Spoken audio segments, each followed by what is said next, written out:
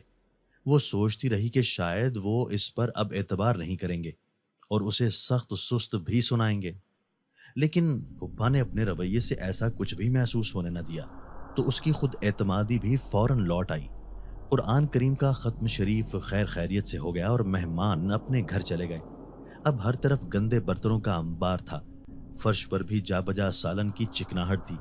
آدھی سے زیادہ سالن سے بھری پلیٹیں اور روٹیاں ضائع کی گئی تھیں، جنہیں دیکھ کر کومل بہت ہی اپسیٹ ہو گئی کہ ہمارے ہاں لوگ کتنی بے دردی کے ساتھ رزق برباد کرتے ہیں۔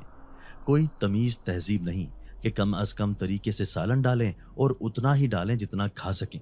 پلیٹیں سالن گوشت سے ایسے بھر لی تھیں جیسے پھر دوبارہ یہ نہیں ملے گا، مگر جب کھایا نہیں تھا تو وہ سارا سالن پلیٹوں میں بچ گیا۔ تقریباً ہر دوسری پلیٹ سالن اور بوٹیوں سے بھری ہوئی تھی، جنہیں ذرا ذرا کھایا ہوا تھا۔ اس نے انتہائی افسوس کے ساتھ تمام پلیٹوں کا کھانا جمع کیا اور ایک بڑے سے تھال میں ڈھانپ کر رکھ دیا اور تمام گندے برتن صحن میں رکھ کر دھونے لگی۔ برتن دھونے کے بعد اس نے سارا چکنا فرش دھویا اور میٹرس کی چادریں واشنگ مشین میں ڈال کر انہیں بھی دھو ڈالا۔ پھر میٹرس اٹھا کر اس نے اسٹور روم میں رکھے اور اپنے لیے چائے بنانے لگی۔ مغرب سے پہلے پہلے اس نے تھال میں پلیٹوں سے بچا ہوا گوشت چھت پر ڈالا اور پھر چائے ٹرے میں رکھ کر وہ کمرے میں لائی جہاں پر پھپھا اور پھپھو بیٹھے تھے۔ آئے ہائے، کیا پھیکی چائے اٹھا کر لے آئی ہو، کوئی تمیز تہذیب ہی نہیں ہے تمہارے اندر۔ کومل ابھی کمر سیدھی کر کے بیٹھی بھی نہ تھی کہ پھپھو نے اسے بے نقط سنا دی تو وہ پریشان ہو کر ان کی طرف دیکھنے لگی، پھر اس کی آنکھیں نہ چاہتے ہوئے بھی نمکین پانیوں سے بھرنے لگیں۔ ہاتھ اور بازوؤں میں کام کرنے سے درد ہو رہا تھا، لیکن پھپھو نے اپنے منہ سے کوئی حرف دعا، کوئی محبت بھرا جملہ نہیں نکالا۔ کام کر کر کے اس کی تو کمر دوہری ہو گئی تھی، مگر پھپھو کو احساس تک نہیں ہوا۔ کاش میری اپنی امی ہوتی تو اس کے آگے وہ کچھ بھی نہ سوچ سکی اور اٹھ کر باہر آ گئی۔ رات کا اندھیرا دھیرے دھیرے سارے صحن پر قبضہ کر چکا تھا۔ اس نے آہستہ سے کچن کا دروازہ بند کیا اور کمرے میں آ گئی۔ وہ اپنے بستر پر بیٹھ کر رونے لگی۔ کاش میرا بھی کوئی اپنا گھر ہوتا جہاں اتنے کام کے بعد کوئی صلہ، کوئی تعریف میرے حصے میں آتی۔ تعریف بول کر نہ صحیح، کہیں قدر تو ہوتی۔ اسے آج اپنی امی بے تحاشا یاد آ رہی تھی۔ وہ 10 سال کی تھی جب اس کی امی فوت ہو گئیں اور ابو نے دوسری شادی کر لی۔ دوسری بیوی نے نکاح کرتے وقت کوئی شرط نہیں رکھی تھی، لیکن نکاح کے بعد جب رخصت ہو کر وہ گھر آئی تو اس نے خواہ مخواہ ہی کومل کے ساتھ ضد باندھ لی۔ وہ گاہے بگاہے اس کے والد کو متنفر کرتی رہتی۔ نوجوان بیوی کی باتوں میں آ کر اس کے والد اس پر کئی بار چیخ چلا چکے تھے اور اب تو ہاتھ بھی اٹھاتے تھے۔ وہ اس وقت ننھی سی جان تھی، اسے سمجھ نہیں آتی تھی کہ وہ اپنی سوتیلی امی کو کیسے خوش رکھے۔